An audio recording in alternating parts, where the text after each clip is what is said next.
Hello and welcome everybody. If you were to look at your bike today, what would you consider to be the least reliable part that's installed or that you've installed in the last 5 years? I think 9 people out of 10 would probably say the dropper post. As a new component, we've had all kind of issues with them, even though I must admit that in the last few years, they've been quite reliable. Well, taking this one step further is the guys at PNW or Pacific Northwest. That's because all their droppers today are carrying lifetime warranty, and what I have for you guys today is the Loam dropper post. Let's check it out.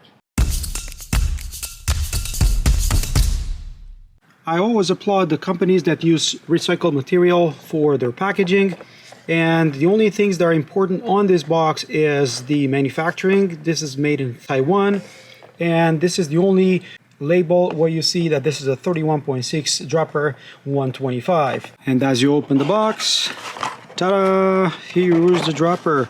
Now they do say do bikes. I should know what this is, but I do not. Do you guys know what that means? That's a ferrule that's usually being used to attach the cable to the actuator, and this is a PNW sticker. And here is my 125mm Loam dropper post.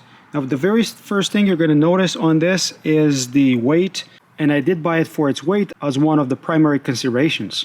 It was about last year when I looked at these cheap droppers and how they're built around a sealed cartridge.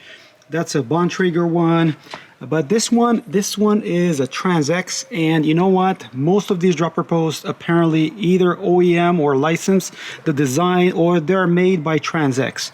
They all use, or these two use, a sealed cartridge inside.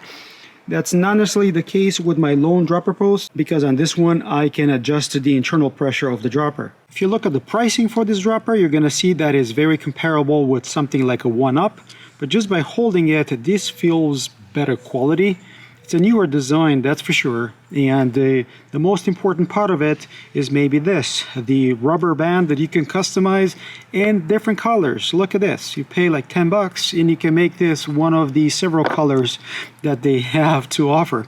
I'm kidding, obviously, but this might be because just by undoing that color, you can actually adjust the travel of this dropper by up to 30mm in 5mm increments.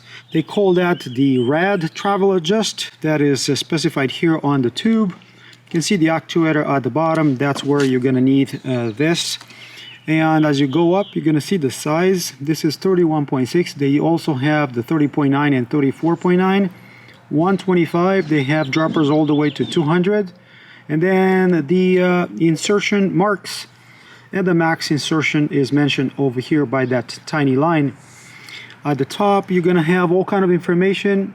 First, the pressure that should be in the cartridge between 280 and 300 psi, so quite high. 9 to 10 newton meters on these two adjustable bolts. You have the logo PNW here on the back of the dropper. That's all there is to be seen on the tube. Here at the bottom, you can see the actuator that ultimately pushes on that pin that releases or stops your dropper from moving. That reminds me of Tranz-X that uses a sealed cartridge. Again, this is either OEM'd or made by Tranz-X as well. In order to change travel, you have to remove this top cap. You see that O-ring right in there just to seal this from the elements. And you can already see marks here with how much travel you can reduce, so 25, 15, or 5mm travel reduced. And that happens by taking out this piece of plastic. Let me just release. Here we go. So you release the dropper, that exposes your plastic. You rotate it in position, and that's how you change your travel. The trick to adjusting the drop is not to have the dropper fully extended, and if you look carefully on this piece of plastic, have a little mark right there. We'll just orient that to the 0, to the 5, to the 15. Now, even though it's not written down, you can actually modify the travel in 5mm increments, and you see the little indent there in the aluminum. Just rotate that piece of plastic in the right position, and you can modify the travel anywhere between 5 and 30 millimeters if necessary. Obviously at the end you would have to reinstall that color, and you can do all this with your bare hands, which is pretty cool. I mentioned weight as one of the main reasons why I picked this one up. If you look here, it's 474 grams. That's what they specify in the specs. If you're wondering, that rubber band is 3 grams, so there you have it.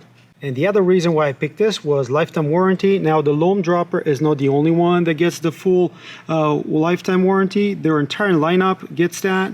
And I tried to scan this little QR code here, hoping that's going to take me to their website. It doesn't, but just go on their website and claim the warranty.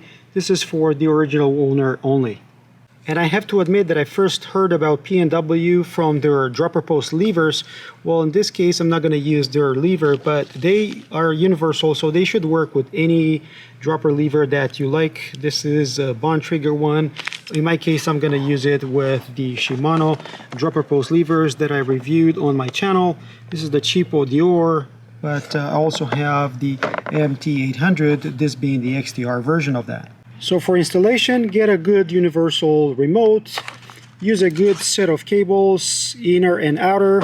Remember to put that bushing at the end of your inner cable, and otherwise the installation of this dropper is pretty trivial. Just look up any internally routed dropper post installation and this would be no different. So whether you're tempted by that lifetime warranty, by the fact that you can change the rubber bands, or the fact that this is one of the lighter dropper posts out there, I think these new ones are definitely worth a look. I know we went all in and installed not one but 2 of these droppers on our cross-country race bikes. This one is being used with a long lever, so this is a Bond Trigger remote. The actuation feels smoother or softer with this. The other one is used with one of the Shimano remotes that I reviewed on my channel not too long ago. This one, it's a shorter lever, so it's a bit harder to actuate, but totally acceptable. Performance wise, they work just fine, but these are fairly new. If you want that easier actuation, choose a remote with a longer lever like this one. There is a tiny bit of play in the saddle side to side. I don't know if you notice it here, maybe a millimeter or so. And overall, the down movement of the dropper is not really the smoothest out there, but I would say is on par with something like 1UP from all the droppers that I've tried up until now. And just like the 1UP, this dropper can be a bit sticky off the top. Once you use it once, it's fine afterwards. And you hear that end of the travel just like 1UP again. I had a chance to call the service department with a question and they were pretty prompt in answering my questions. So overall, I'm pretty pleased with the experience so far. Again, the price, the weight, and overall the lifetime warranty, which is kind of a first for our industry. So what do you guys think? Are you interested in any of these PNW droppers? Have you used PNW before? I would love to hear your comments in the section below. If you found this useful, don't forget to like, subscribe, keep an eye on social media, and until next time, hope to see you folks on the trails. Cheers guys, cheers!